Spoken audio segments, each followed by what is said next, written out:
Well, hello, creatives, community, and kind folks. Welcome to RPG with DBJ. Thank you very much for being here. I am your host, DBJ, and all of you are my co hosts. Yes, on this channel, as we talk about all things tabletop RPG related. More specifically, we are rounding out the end. This is the penultimate episode where we talk about world building and we take a concept from classic Dungeons and Dragons and we shape a world around it. And this time we're shaping our world with the categories, the schools of magic in Dungeons and Dragons. This time, of course, the only, the boring, the never talked about, the not controversial in the least bit, necromancy. Of course, I'm being sarcastic, but necromancy has always been had a lot of contention in terms of its application in the game, and in many ways, it has kind of become the magical poster child for like edge lords and whatnot. Lots of players love to have themselves, you know, much like emulating video games where they want to play a necromancer and playing a necromancer in a role playing game, to actually decide who they are, what kind of abilities they have, and that kind of thing. And but I think we need to, but I think we need to get a little baseline. I think as to what necromancy is, at least as described by the game, and then go on from there. And especially remember, we're talking about world building. So while will be talking much about wizards, it's not necessary that we have wizards in it. Hey, Ushi, what's going on there? Howdy, howdy. It's not necessarily that we have to have. It's just okay. I'm not gonna get banned. Get dinged by YouTube. But yeah, there's a little bit of like when it comes to world building of stretching the concepts. Like for example, maybe in this world there's a thin membrane between the what life and death means. Like um yeah, like Vince says, who said your service ends with death? Exactly. As a matter of fact, in our real world, we do have a lot of death rites. And some of those death rites have come from the fact of laying someone's spirit to rest or having them travel to a higher plane of existence or a more of a transformative or the next step in life. And maybe if those death rites are not performed correctly or in enough time or beseeching the correct spirits or elder or ancestors or something, maybe those people become restless undead in many ways, coming back to haunt individuals or suffer pain for eternity or any number of things. Okay. So necromancy, and again, uh, very, very true to this category of magic, like all the others. There's a lot of overlap, right? Because the necromancy and healing life magic seems like it should be in the same categories, and a lot of times it isn't. Now, a lot of that might be because of gaming balance. Other times, it is a necromancy has always been surrounded the idea that if you are bringing back the dead, you're evil. And a lot of Dungeons and Dragons has classically categorized the the darker aspects of necromancy as relating to evil, thereby removing the lighter, more life-saving, lawful and or good parts of necromancy out of it, or the healing arts out of it. Now we each can have our own opinions about it. Like, well, maybe necromancy is just neutral. It's what you do with it, and we're going to have that discussion big time. Vince mentions necromancy in a world with reincarnation would be interesting. Interesting, yeah. And then Dead Man, here's the quote: "Even in death, I still serve." It's the Warhammer 40K Dawn of War Dreadnought. I absolutely believe that. Like, I mean, of course, in world building, we would have to make some kind of, like, would there be reincarnation in a world where people can be brought back from the dead? And what? How do we define bringing back the dead with necromancy? What I mean by that is, for example, some say that a necromancer is a puppeteer. So someone passes away, their body is a husk, and the necromancer just pilots the emptied souls of basically their meat mechs, right? Um, Others will say that a fragment of the past person is forced back into the body to serve the necromancer. So it's not necessarily them return to life or unlife, but their pain or their suffering or their motivation or like a fragment of their personality is just a light switch is turned back on into the body. Whatever the case may be, others say that uh, make a contention in their worlds that a necromancer is evil because they are literally ripping people who have already passed on to serve like a like a dominating spirit, or I mean dominating individual or dictator, forcing these individuals who've passed on and want to leave back into the, the undead rotting bodies that the necromancer has. Now, um to end a little bit of a discussion about players that are like, they feel like, um hey Kylie, who feel like it's unfair that the dungeon master doesn't let them play a necromancer because they're trying to play a good necromancer. You, if we want to have some kind of verisimilitude, very few, if any, societies would approve of, no matter how good you think you are, of using other people's dead loved ones as your playthings. Now, that even relates to medicine. The art of medicine has had a lot of contention throughout history, because in order to study medicine, you've got to study the human body, which means that you have to experiment on human bodies. And individuals that were learning medicine back in the day were, a lot of them were punished severely and cast out of society and things like that because of what they were doing. So, and even today, there are people who are involved in the funeral services tend to be family and tend to pass this on by family because of whether it's cultural, like untouchables, like you're not supposed to touch dead bodies, and there's so many different death rites around the world, whether it's like sitting Shiva or where a body is placed. And you go back in time and all the ways that people, I'm going to use the word dispose of a past loved one. It's pretty crazy. Kylie says, "Welcome back to the land of the living. Now grab a shovel." Army of Darkness. Yeah. What a great movie. Vince says, "I mean, if you would bring someone back to life that has been reincarnated already, would you just summon the reincarnation?" Look, you get into some complications. I don't know. It's like, I've been reincarnated as a squirrel. So do they come back as an undead squirrel if they die? I don't know. I don't know.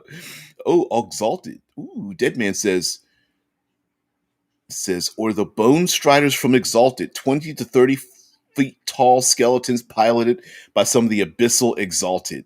Yeah, undead mechs. bone titan mechs of an undead nature. Pretty awesome. Although, where do the bones come from? And then, of course, we have. Uh, okay, this is something just to think about, and it's touched on slightly in Dungeons and Dragons, but you guys are going to have to discover this. I know you probably know this, Dead Man. Uh, Most undead has a relationship with human beings in Dungeons and Dragons. I don't mean humanity, but human beings. Um, what, if any, other classic racial types that rest on the side of the players have had modifications as far as the undead? I don't know if I've ever seen anything like that. Like, are halflings and gnomes and elves? I know elves have a weird relationship with ghouls. That's about it. Is it? Yeah, like Ushi mentions, is it the banshee is a female elf? I can't remember. I mean, I know in our. I mean, this is in Dungeons and Dragons, not our real world. But I'm wondering if, because it does make you wonder, like, if a gnome passes away and somehow is returned to life through like a curse, or going through like some thin membrane between life and death, and no one's able to lay them to rest, do they become a different undead than the others that are around? Like, what, other than the gaming effect of like what becomes a wraith or a wight or a specter? I have a sneeze coming up. I'm so sorry. I don't have a sneeze button. Oh man. Dead man's a skeleton with metal plated veins. Do you mean bones? Like like a Terminator? Because the Terminator is kind of like a high tech version of an undead monster in many ways. Hmm. Vince says, I personally like the idea of good necromancers. Maybe there are certain heroes who agree that their bodies are used for good after death instead of just rotting away. I do agree with you. I think there's a way. I think there is a in-world reason to have good necromancers. I mean, of course, the easiest one is the undead slayer, right? The witch hunter, the undead slayer, the monster hunter, that kind of. No, no, no. Go for it, dude. Go for it. Mike Gould's mentioned it. Yeah, yeah, yeah. Go for it. Um, I like Vince's thing, like skeletons is giants is mechs. Yeah. Oh, those dead frost giants that the PCs killed might return later on. Like, I understand. There's the Draco Lisk, Lich, and there's a couple of other, like in the basic rules. There's a Minotaur skeleton, but we often don't really think about, like, I don't know, axe beak skeletons, and of course there's like maybe skeletal horses, because you have to have like a Black Knight ride on one, but not a lot of undead mixed in with things that are either outside the PC's purview or not related to them. But anyway, for good necromancers, I absolutely believe, like, imagine a community that's been besieged by some kind of other external horrors, maybe horrors from the outer reaches of the plains, or monsters, or we go with our classic goblinoid hordes, and there are individuals like maybe knights and or some kind of heralds or something, cavaliers or whatever, or maybe they're individuals who want to save their society, and upon death, they, through ritual or circumstance or whatever, or maybe even dedication, return to undeath to protect the community. And I think that would be pretty interesting to have, like, the player characters see undead soldiers standing on the parapets of a city, and the people are just walking around like it's no big thing. And they're like, you do realize you have like zombies and skeletons and like other undead. And they're like, yeah, because they're protecting the city. Why wouldn't they be walking the city streets? That kind of stuff. So I think that would be awesome. Oh man. Mike says, death is a train on a ghostly rail. If you want to animate dead, your casting time is purchasing a ticket and negotiating with the conductor. Karen. or Sharon, or however you wish to pronounce it. I pronounce it as Karen, but the boatman. I like the idea of that would be sweet. Like you're even if the player characters, the other people don't see it, when the necromancer casts the spell, you see them like handing a ticket over to the conductor, and people are like leaving the train, and you have to talk to the people leaving the train, um, maybe on rails next to the River Styx. Someone's mentioning the River Styx. Yeah. Um, yeah, Mike goes on to say failure could end up with you boarding the Styx Express permanently. There's a lot of, what is it? The Deadlands, the role playing game. Deadlands is basically undead, dark, a Wild West, and they use a lot of tropes and twists on the tropes of the undead and that kind of thing. That's a great, if you want to find a lot of story elements for the undead, checking out maybe find some wiki pages or something related to Deadlands, the role playing game, would be pretty cool to import into Dungeons and Dragons. Vampanoid's mentioning like halflings make things fun. Zombie is bad. Zombie halfling funny. Vampire's bad. Halfling vampire adorable. Werewolves bad. Halfling werewolves equals corgis. Yeah, I was thinking the minute you said halfling werewolves, I was like, yeah, you got to have corgi racing. I don't know. Like, is it somehow written in like the fine print that halflings happen to be the default comedy relief, the comic relief? I don't know. It's. I mean, I'm not for good or bad. It's just funny because yeah, people are like, yeah, I love halflings, and my halfling's not going to be funny. But how do halflings handle? Like, do they have undead? Like when a halfling passes away, what is the why would they have why would they have death rights in the first place other than saying goodbye? You know, wear corgis. Yeah. Oh man. Mm-mm-mm. Mike Gould mentions yep, because he brought up the ghoul, the ghoul fly. It says I like the idea of a ghoul fly based on the bot fly, that lays an egg on a living host. When the maggot hatches, it burrows into the flesh of the host. And one thing is we can discover how the origins of where something becomes undead has a lot to do with how we handle the undead. Like Mike Gould's more biological effect. Like the maggot in a dead body would produce a ghoul or a zombie. Maybe there's what's the classic monster, the yellow musk creeper, where the yellow musk plant kills you with its spores and then reanimates your body, so that the animated bodies of the undead, with nasty yellow spores being breathed out of its mouth and encrusted in its nails, attacks living creatures that are then either killed or dragged back or convinced to come back to the roots of the yellow musk creeper, and thereby keeping that cycle going, right, with more dead bodies. Yeah, Mike Wolf's like, psst, read out of the box. There's a halfling werewolf encounter. Yeah, yeah. The out of the box encounters, which Michael was one of the producers and I believe layout artists for that book from Nerdarchy. I haven't done.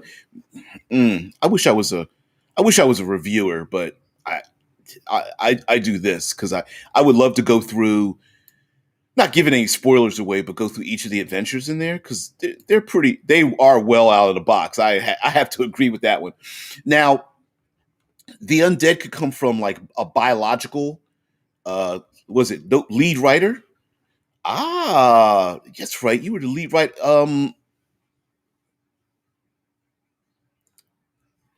Nerdator, Dave. Shit, my brain's freezing. I apologize for that. You know better than I do. Why am I doing that? Michael's like, I wrote 50 of the 55 encounters. I thought they were submitted. I didn't know that. I didn't know you submitted that many of them. I know you did, but I submitted some. I didn't know that. Ooh, we're gonna have to bring you on the show. Hmm. Hmm. We're gonna have to make a day of it. The whether it's something biological in the setting, whether there's like a virus, like we have the classic undead viruses and things with zombie infestations, whether there's something like insects or some kind of parasitic infestation, maybe there's a curse that's been laid upon a specific community or countryside or something, or because we're world building, maybe the membranes between life and unlife is so thin that without I'm going to use the word disposal again, without properly laying to rest people, they will come back, and the fear is that they will come back and in pain. And so, as a matter of fact, I played in a game with an accursed desert, and um, thanks, man. And in the accursed desert, basically, if you walked into the desert, everything that dies comes back as undead. Period. That's just the rule. Anything that dies comes back, and unfortunately, because it was a desert, what happens is that you keep trying to repeat the last thing that was unfulfilled. So some of the undead was like trying to find their family members, or trying to find water, or try to find their way out of the desert, or some of them were trying to dig up their dead loved ones, and sandstorms would cover up the undead, and then many years later the sand would blow away from them and they'd start the whole process all over again. So you'd end up making camp, and it'd be like a sandstorm, and then you'd wake up from camp and it'd be surrounded by undead that were like trying to claw their way out of the sand to go about doing their old business and stuff. And it could be, maybe there is it could be remnants of a past war or something like that. Yeah, Ushi makes a comment. There you go, Mike.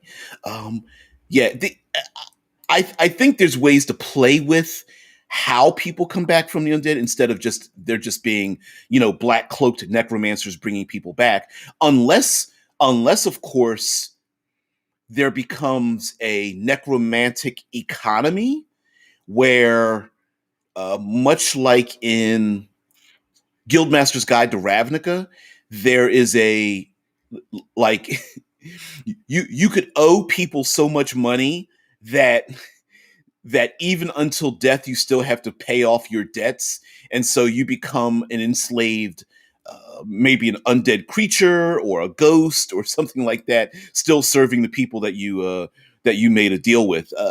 Not quite warlock, mm, more like owing owing a debt for your mortgage or your credit card debts or something like that. A little closer to that. Mike says, playing on the spell Gentle Repose, you could make an undead plague because by that spell falling out of fashion. The Desert of the Dead could be that byproduct. We often, we imagine Harry Potter, people going to school to learn magic, and I set a student's foot on fire, or I summon a bunny. What happens? How imagine teaching students necromancy and the failures that come from that, right? Like, um, as has been mentioned before, the spells in the player's handbook are probably the spells that are the spells we know of, right? Those are the common spells. Those are the spells that we are aware of their existence and are stabilized. But the mistakes, the the ones that got out of control, the ones that individuals maybe cast and didn't care about the side effects. There's a lot of that stuff. Oh man! Oh, you. Whoa! You're bringing up an oldie but goodie. Mike says, "Cast a deadly spell." That's a early 80s movie. A movie from the 80s had an undead economy. There were literally zombie workforces. Yeah, yeah. And how many times have we thought about um, zombies ruining an economy, like being like harvesters or guards, or doing manual labor or something? Which I I could see something like that. Like there might be punishment for people who a government that says, "Hey, you do a bad thing, and upon your death, you will serve us forever." And that might be both honorable, but also kind of dark and sinister.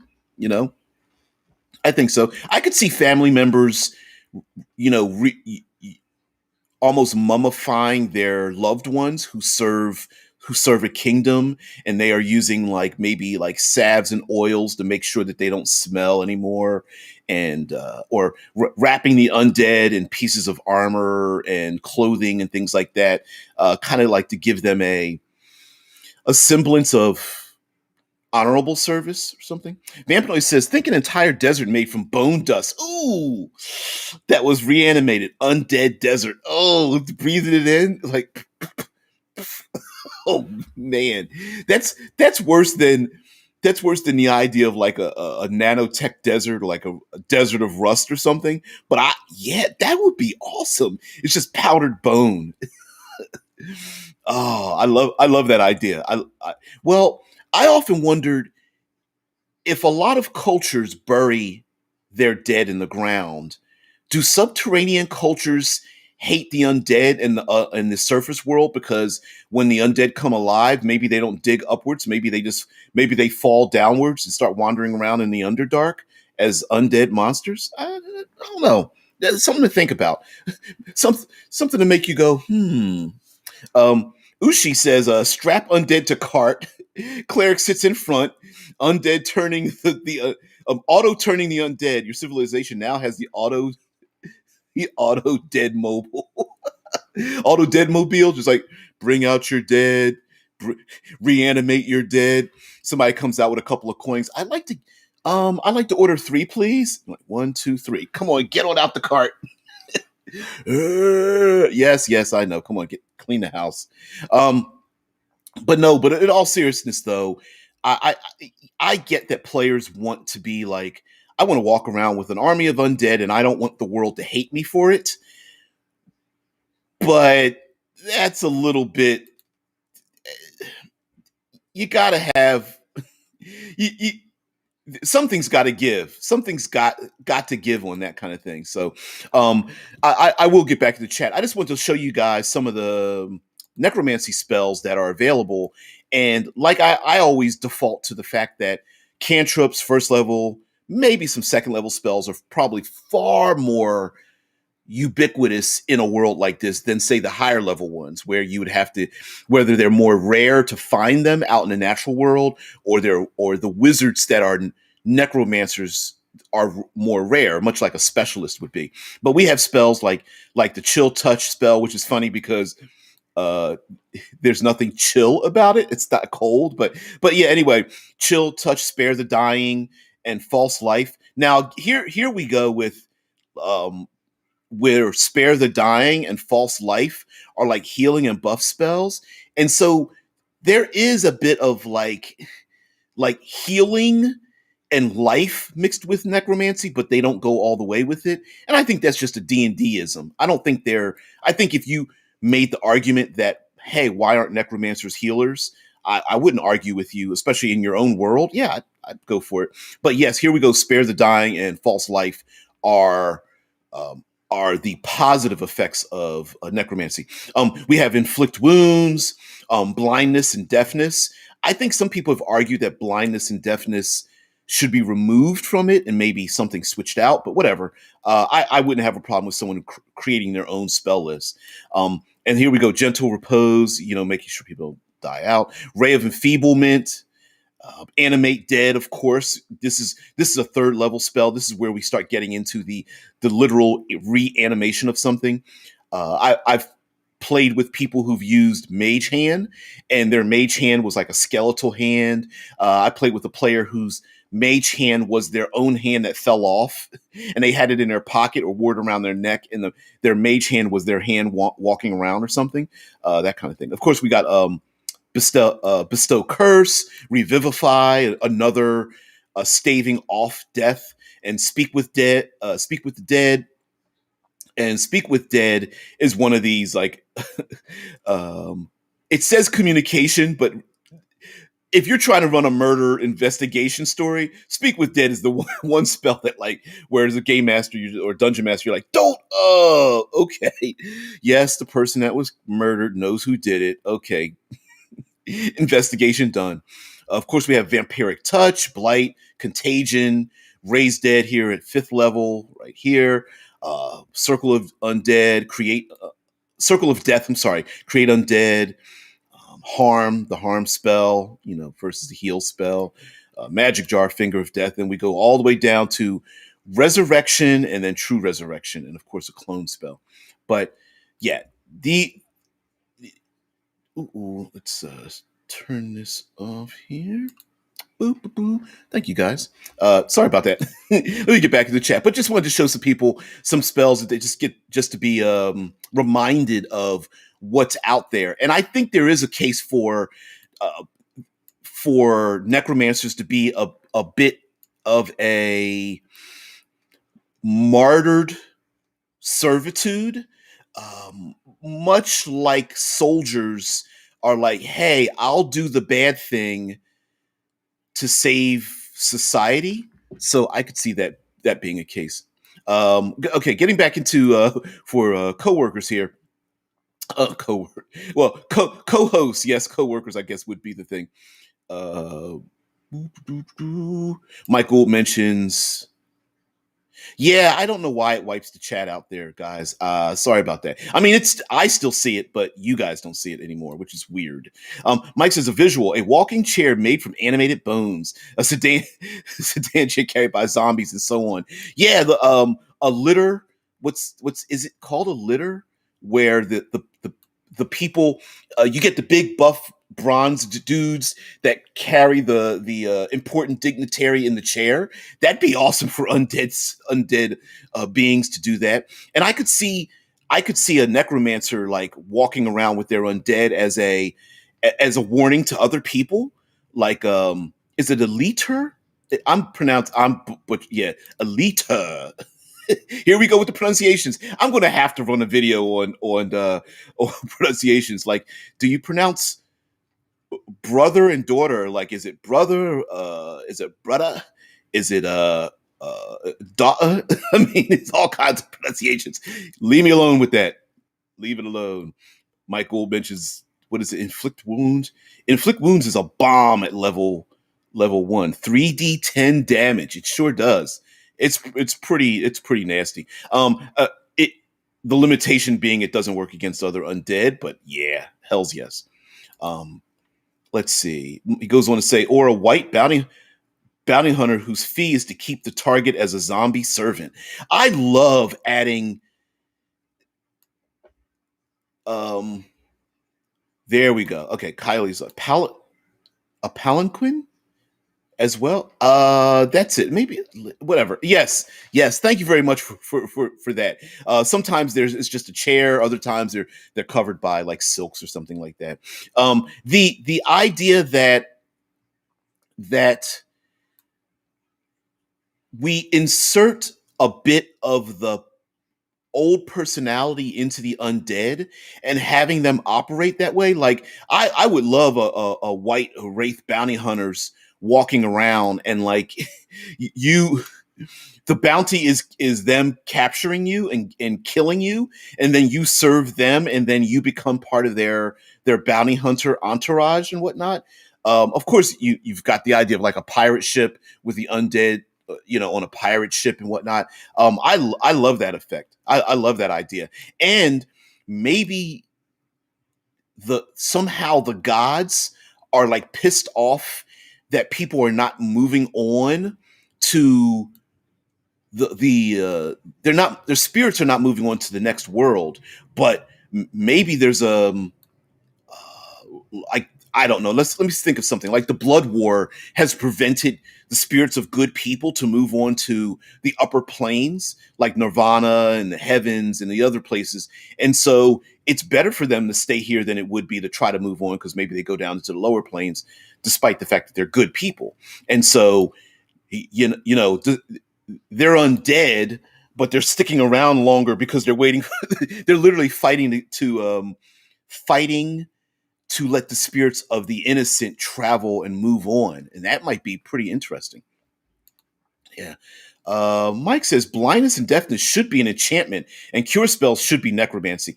I would never argue with that, and I kind of feel that way. I think it's just again, I think it's game design and sorry, game balance to give people enough choices in the other categories, and I also think classically Dungeons and Dragons has always categorized necromancy in the evil, right? So I don't.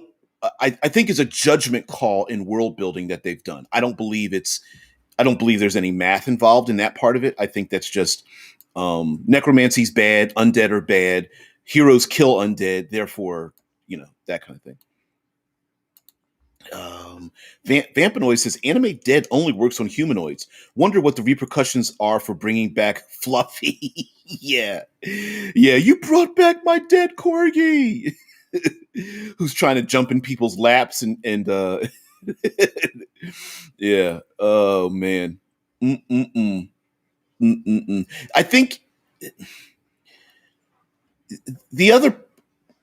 I'm sorry. Let me get back into the co-host chat. I have to work my brain out a little bit because you, of course, you guys always say something that sparks something in my head, and I have to get it out, but I can't formulate the words yet. Kylie says just a more fun word in India and the East, a covered litter for one passenger, consisting of a large box carried on two horizontal poles by 4 or 6 bearers. Yeah, a palanquin. Mm-mm-mm. I love different words for the same thing, or not having words for something. Yeah, Deadman reminds us that yeah, you need a more specific spell to get like to do what it is that we need to do. But I think something else that is necessary to add into a world in which necromancy is large and expansive is this idea that like what is the afterlife? Like, for example, while it doesn't go very Dungeons and Dragons has swayed back and forth on this. Originally, when I'm a man of a certain age, when I played, that when your character died, you went to the plane of your alignment. So there was a lawful evil plane, there was a neutral good plane, and such. And Planescape was built around this, around the wheel. So imagine the 9-point alignment cube turned into a wheel. It was visually represented like as a wheel with neutrality being in the middle. And when you passed away, you would go to that plane of existence. And if you wanted to continue having adventures, you could have player characters go to the quote unquote underworld, the world of the dead, not necessarily going underground, but it was you could go to the plane of existence to get back the individual. Now, there were times where we would have fun where a player character would be like, I don't want to go back to the prime material plane. I'm in the neutral good plane of the happy hunting grounds or Nirvana or whatever the names of them were, right? And like I know you want to resurrect me, but I'm not going. And those were some fun times. Those were some pretty fun times. Going back and getting a player character that was dead like 3 campaigns ago, and go, oh, isn't so and so on this plane? They're like, sure, or let's go check them out and see if they want to come back to life or something. And those were fun. Mike Gould talks about Mentionoid. Mike Gould talking to Vampanoid says, look through the monster manual and check all the humanoids. Knoll ghouls, zombie bugbears, yep, vampire hobgoblin warlords. Yeah, put layering undead onto it's always oftentimes we look at and games and monsters and things are written as a spoked wheel. And a spoked wheel, what I mean is that the players are in the middle, and then the players turn and then have an interaction with a monster or some kind of adversary. But very rarely do we see things made as a web. In other words, are bugbears, what do bugbears, what is their position on the undead? And does the undead affect bugbears similarly like it does to the rest of humanity? Okay, how about like lizard folk or harpies or Medusa or things like that? Like like um are bugbears out there killing the undead because they don't want to be brought back, or are they trying to beseech necromancers because they feel like that would bring them into another plane of existence? Or like, do ghouls follow around undead hordes because they get to eat the dead bodies? I mean, there's things like that. Mike Cool says, consider it to be like Leo gets for Lethal Weapon or the squirrel from Over the Hedge. Yeah. Hey, I'm not going to do the cell phone thing, but Leo gets a pretty annoying character, but I love him. I love him so much. Oh man, the undead featuring as part of a magic item. I have an encounter called Stick in the Mud where you find a mace whose head is literally a skull that never shuts up. Yeah, finding what is it? Where someone in the chat, one of you co-hosts, give me a description of the place where there are. It's like it's an underworld place where there's thousands of bones and skulls and things stacked, and they made I want to say there was a chandelier made from the bones of the dead or something. I don't know. I want to say it's in France, but it's crazy for that to be. Or even better, it's like Louise from Ant-Man. That's better. That's more better. That's better. You ask the head of the mace to like, I want to speak with dead, and then it goes on this long roundabout story, and you're like, shut up. Oh man. Oh man, yeah, Dead Man. Dead Man's like, there's a +3 weapon that is cursed to always talk in second edition Dungeons and Dragons. Everyone's like, why do we have disadvantage in our stealth again? It's like, sorry, it's the mace. He's just going on and talking and talking. And they're like, yeah, and I knew this other guy that died, and he's really cool, but it was like a couple thousand years ago. But anyway, he used to do this thing, and his cousin, yes. There you go. Yeah, thank you, Vampanoy. Yeah, Paris has underground catacombs. And it does make you wonder, like, especially in a grim, dark world, there I could imagine that there would be I don't want we go with the classic cultists, but you know, how we rest the dead has a lot to do with maybe the undead that comes back. For example, in our modern culture, we think of dig a hole, place body in hole, cover hole with dirt, right? And then we layer onto that cultural things related to them. Put them in a pine box. We say words of contrition over them. We have some kind of monument or object to describe who they are or where they've been laid to. But there are a number of things, whether it's like a, a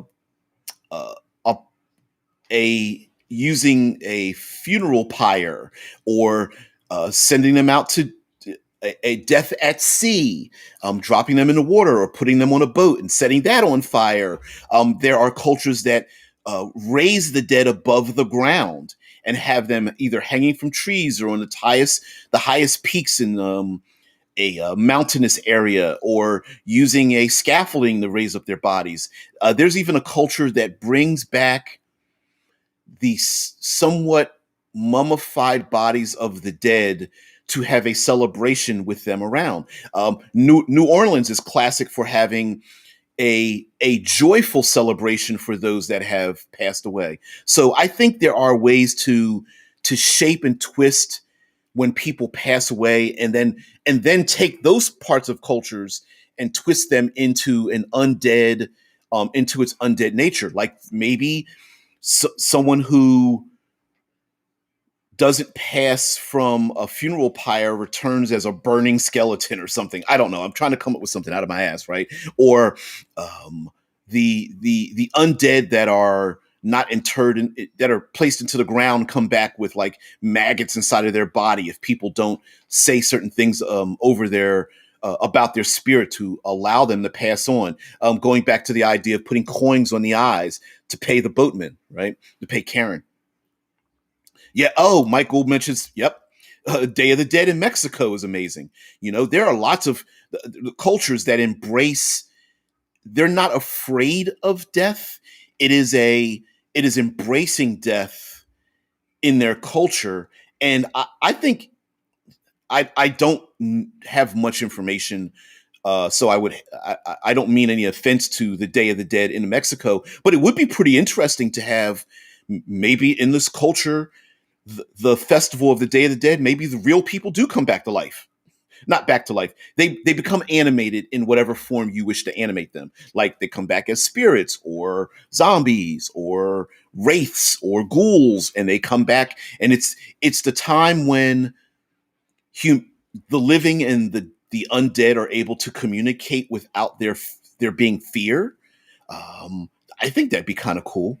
Yeah. Michael's like the mace is called Chatterbonk. Chatterbonk. Yeah, so it was maybe 20 years ago when I saw her last. She made the best bread. Bread. Now there's a thing I miss. If there was this one place in yeah, I could imagine that. You're like, shut up. It's like I got 1,000 stories like that. Dead Man says, I linked the Bone Church of the Czech Republic in the Discord. Oh, okay. Okay. There we go. The Bone Church. Ooh, that is pretty interesting. Hmm. Let's see if I'm able to do that. Let me see if I'm able to do this here. And ooh, it did pop up. Wow. Okay. All right. I learned something new every day. Oh, okay.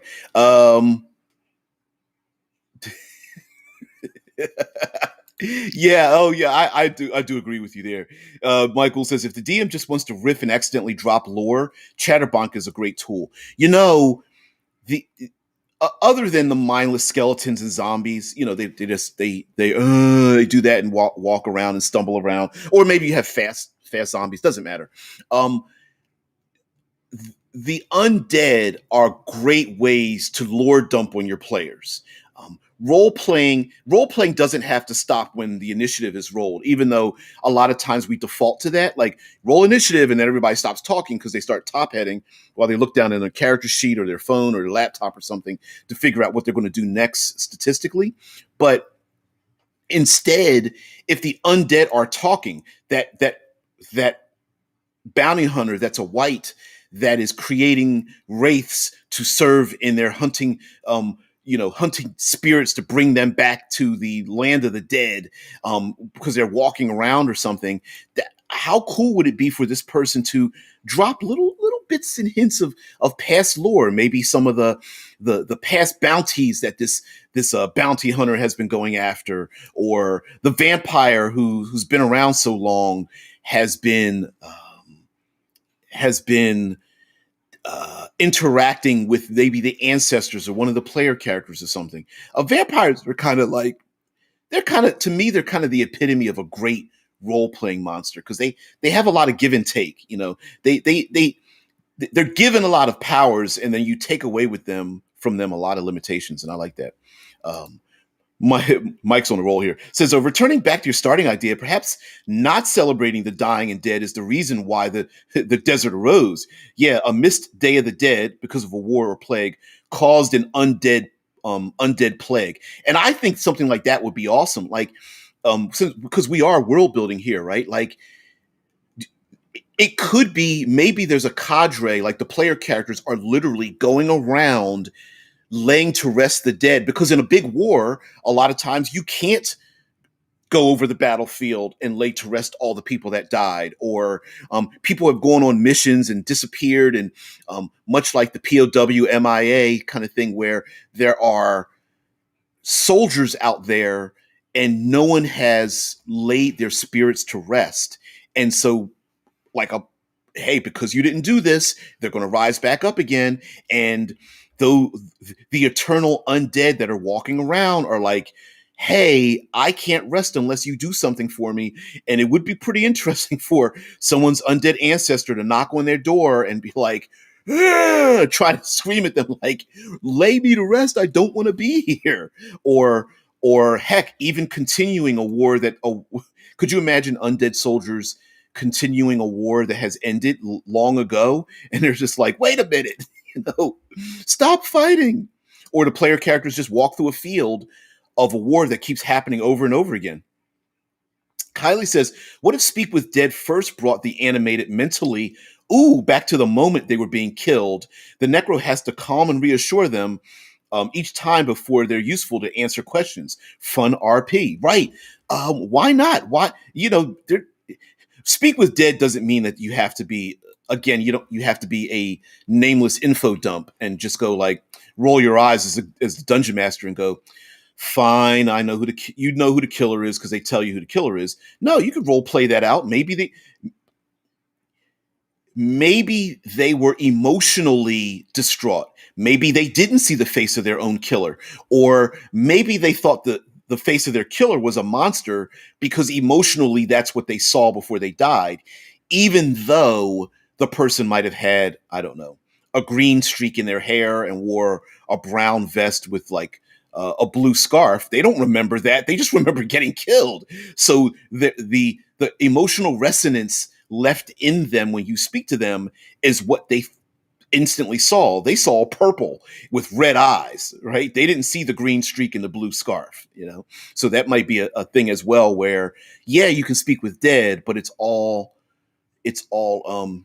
anecdotal because it's from the point of view of the individuals that were part of it. Yep. Ooh, Vampanoy mentions, and I'll get to the war down here in a minute. Vampanoy says maybe Elven society death is a celebration because they live so long. Rather than passing away, it's celebrating their life and welcoming their upcoming reincarnation. That's different. That's pretty different.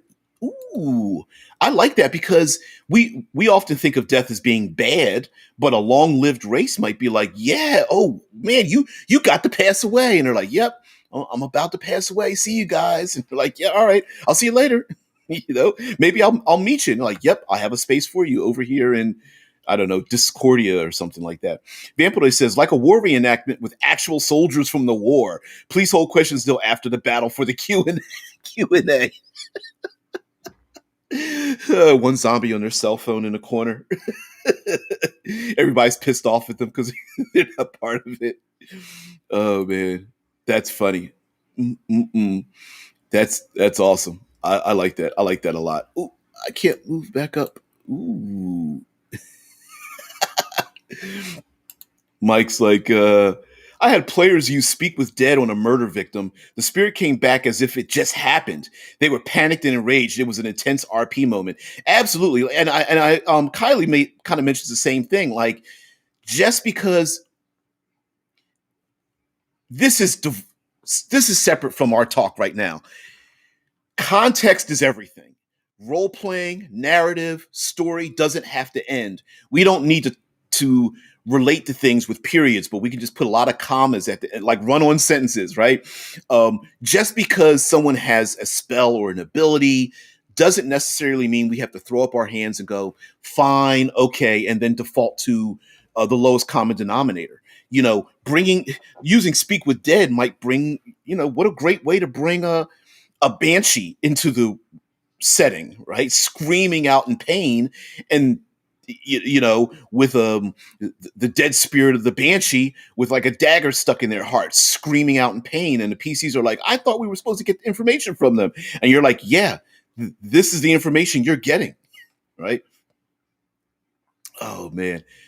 Mike says that elven outlook is very Buddhist, and what a weird way to add some adversaries. Like, elves are not bothered.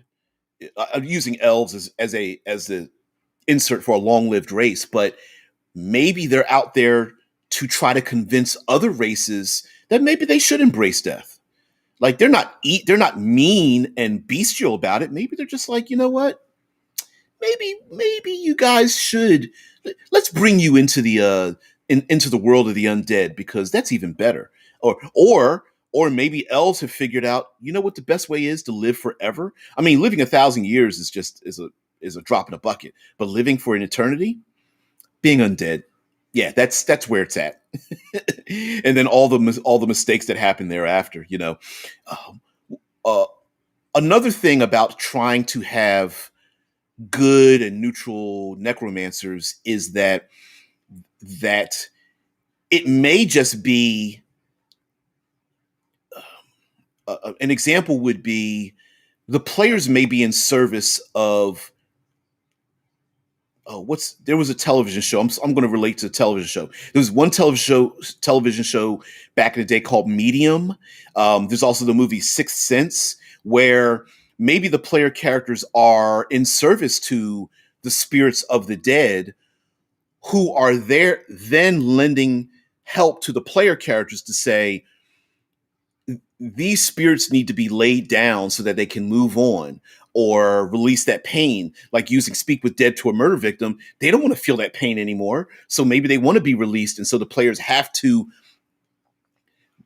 reanimate someone, let's say, that helps them on like a murder investigation. Like they bring back someone that was killed, and they're like, I don't remember, you have to bring me back to my house. And so they bring the undead zombie like person who's pointing, into the crawl space of their house and pointing at a victim in the streets who's pointing at the criminal that killed them. And the people are like, oh, they did it. And the zombie lifts their finger and points at the person that killed them or something. The player character's like, that's the person that did it. And the zombie's like shaking their head. They're like, all right, go for it. And they run down the street after the murder suspect or something like that.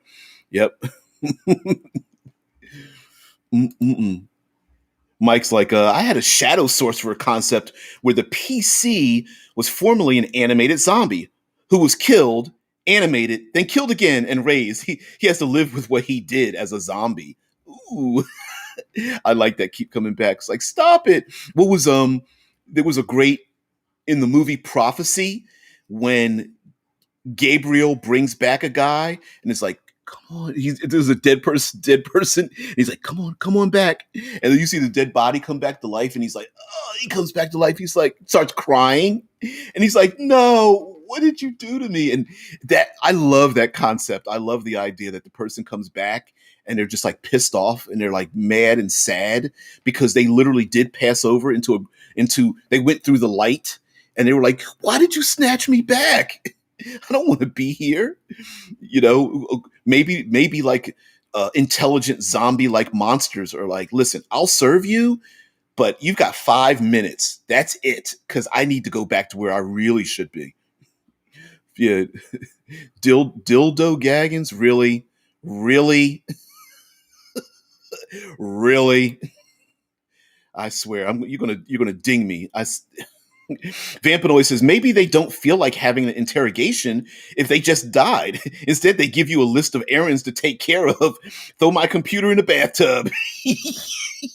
Listen, I know we want to have a conversation, and I know you need some information, but I need you to destroy some documents for me. And this person never paid me back. I know I'm dead, but still, it's the principle of the thing. They owe me $37.67 because I paid their dinner bill. Oh man, yeah, yeah. Mm-mm-mm-mm-mm. Yeah, I got to put you on a timeout because they're going to ding me. Um, there's a the idea that there's a um how would you explain this, the idea that there's this relationship of sorts that humanity has with the undead. Like, for example, maybe there are people out there, um yeah, right, yeah, clear my scrying history so I can rest in peace. Could you imagine? Could you imagine going through somebody's crystal ball and like seeing all these like very embarrassing things? And the wizard brought back from death. It's like, oh, thank goodness you found that. Now, please take that and throw it into my portable hole, and then take that and throw it into a bag of holding. And they're like, why? Here, let me rub the crystal ball and see what you were looking at. And they're like, don't. I love that. But yeah, maybe there is the idea of laying the dead to rest and having the mission to follow their last acts or last um, maybe someone wanted to send their child to school. Maybe there was a prince that was supposed to go to the throne and realizes that the person on the throne is a doppelganger, or something like that. I think the undead could give the player characters a lot of clues as to how to move on in the world and navigate the world, and what great quest givers, right? Before I died, there was a an ancient uh there was a uncharted island with a great treasure on it, but I died. I was washed up on shore beforehand or whatever, you know. And of course, we can play with the narrative, right? Like, it doesn't mean the undead are just like, "Hey, how you doing?" Maybe they're just literally pointing and walking and grabbing things and trying to hug their loved ones, even though it looks like they're trying to bite their necks and eat their brains or whatnot. Yep.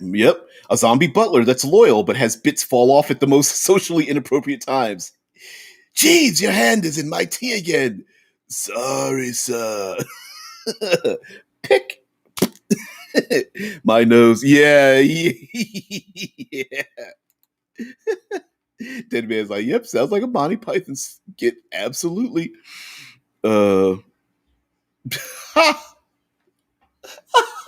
Vampanoid.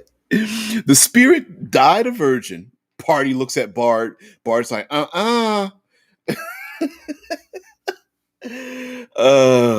cast a spell prophylactic. Mm.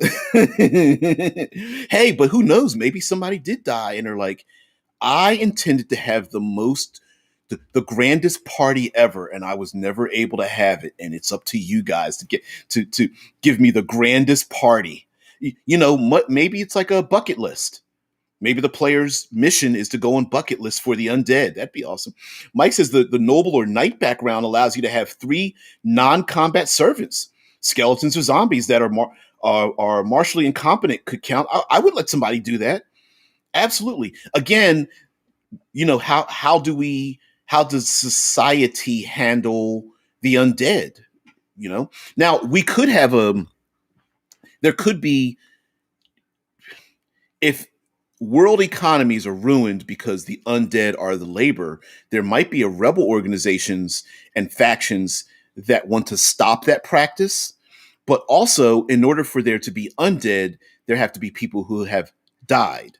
And that could be the matter of contention. Like, for example, one necromancer is like, people that have passed on naturally, they become my new servants. But others are like, why don't we just murder them? We get faster undead that way, and the differences between the two.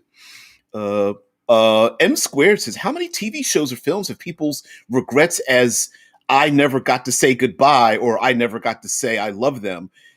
Exactly. There's a ton of those out there. I bet there's a whole. I bet you could do a search for a whole category of the I never got a chance to say goodbye or never got a chance to say I love them. A society would absolutely keep a good necromancer healthily employed just for that. Exactly. And of course that maybe the necromancers are doing the unsavory thing where people want to know answers to their loved ones that were snatched away from them in an untimely fashion. The necromancer does the unsavory thing of maybe bringing their body out of the ground or resurrecting their body to ask them what it was that they weren't able to do. The young betrothed whose goodly prince never came back. Really, the prince wanted to come back, but was murdered by their evil brother, and no one ever knew this. And so now the player characters are trying to look for clues, and the undead prince is like pointing where the last place they died, and to uncover something, and that was the ring I was going to put on his betrothed's finger or something. And so I like that. Yep. Julius G. Okay, Julius G. says, I gave my players a resurrection dagger. Now the spirits of objects can be used as NPCs. We didn't really go into objects, although I suppose tangentially objects do have power when it comes to the dead. And in the White Wolf game, Wraith the Oblivion, I'm not familiar with the second edition version. But in Wraith the Oblivion, player characters have to have fetters, and fetters are a person, place, or thing that you are attached to. People, maybe someone who feels like they're being haunted by spirits, places where someone got murdered and they're stuck in that place, and then things, a wedding ring, a dagger, a sword, a clasp, a graduation scroll for their graduation from wizard school or something. The undead could be attached to them, and so carrying around that scroll means the ghost is going to follow you, or wearing that wedding ring means that wraith or something is going to protect their loved one forever. Maybe they won't allow them to get remarried or something like that. Vampanoid is like the old joke that necromancers are just perpetually late clerics. Yep. Or there's a bunch of there's old D&D isms that have a bunch of dirty jokes, like fighters do it with weapons, clerics do it religiously, wizards do it by the book. Thieves, back in the day, was thieves, not rogues. Thieves do it from behind. Maybe necromancers do it on a cold, dead body. They like to do it unbreathing. Mike says, imagine a grand ball where, like the Day of the Dead, where the last dance has ghosts dancing alongside them. It could literally be the last dance that lays them to final rest. I love that idea. I love that a lot because you add a tension timer in there, right? Players have to be there at the grand ball. Maybe they're far away, they have to get there, or they have to set up the parameters to create the Day of the Dead dance, the last dance. And then it only lasts for a certain time. Sunrise, whatever. Vampano is like, necromancers like the bone. They sure do. But it could be something where, for only a couple of hours, you get a chance to talk to them and then they're gone. And you have to solve whatever problem is about to happen. Especially if there was a great cataclysm maybe about to happen and all the people were killed. Hey, we were going to stop Cthulhu from rising, but we were all killed. And now the player characters are like, don't, we killed the cultists. Now we got to bring them back to ask them how to stop the ritual from Cthulhu being brought back. And then the cultists are like, why should we help you? Dead Man says the movie Coco was about the Day of the Dead and the kid going to the afterlife to find out about his grandfather. Yep. Make it very personal. Player characters have to go to their ancestors and find out something, find out some particular information, or again, political regimes change and the players are like, how did this person die? And someone's like, I think it was under suspicious circumstances. And they're like, yep. Ooh, Mike Gould says, I like the idea of haunted items like John Carpenter's Christine. Yeah, that's awesome. I like that a lot. I like the idea of like objects being haunted or like specific locations or something, especially when time has gone by. And we know this in present day that when they start to build buildings, they have archaeologists go there so that specific historical items are returned or are rescued so that we don't destroy like burial locations. And that may be a thing as well. A big city built on top of an old burial ground. Mike says, my mother had a superstition where empty rocking chairs should never be rocked as it invites ghosts. Folk horror as a way to insert undead into an encounter. Ooh. Folk isms, me having no other way to put it, are great ways to do things like that. Like, on a full moon, you're able to speak to certain people, or dream catchers in windows where, it's so that you can have a peaceful sleep, but without one, maybe you start having nightmares or pulled into a nightmarish world where the undead are following you, or maybe you have to carry, wear on your lapel a certain type of flower or something that repels them and the undead won't come back. Or a year Jewish religion, a year later, you bring a stone to lay on the headstone of those that have passed away, and you come back and speak about them, and maybe the player characters need to get back home. I wonder what would happen if the majority of all the things player characters have killed comes back as something undead. All those Medusas and ogres and goblinoids and things like that. That'd be pretty interesting. But anyway, guys, I I'm trying not to come up with new things because we've gone on a little bit too long in this one. Tomorrow is transmutation, and we will end our series on this world building. There's sure to be more. By the way, next week I'm probably going to try to broadcast from a remote location. I can't promise. I've had middling success in doing that, but I think if Restream is good for me, I might be able to do it. So please just bear with me on that. By the way, guys, do the usual. If you've been here, if you stuck around this long, uh, just do a little extra thing. Just like, share, subscribe, spread the word, or heck, just stop by. If you're in the States, come by hella early. If you're overseas, thanks for finding the show. I really appreciate you guys always bringing your best and brightest and positivity. So I love that. I love it a lot. Yeah, transmutation might change your outlook. I'll show myself out. Yeah, yeah. Shape changers like to do it differently every time. Yeah, barbarians like to do it upset. Mm-mm-mm. Mm-mm-mm. Sorcerers do it because they were born to do it. Enchanters, ooh. I don't want to talk about that one. Guys, everybody have a great day. Thank you very much for stopping by.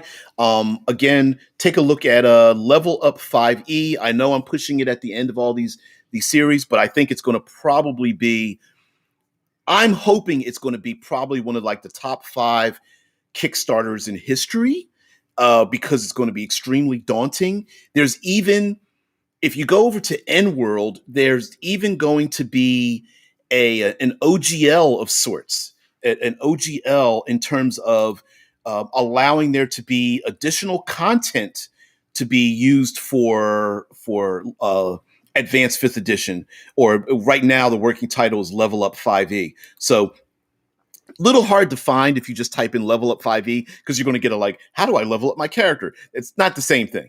But all the playtest materials are released. You can actually take a look and use those playtest materials, and for all the character classes, and there's going to be a monster menagerie and the whole 9 yards. So guys, thank you very much. Deadman, thank you very much for putting in the levelup5e.com link.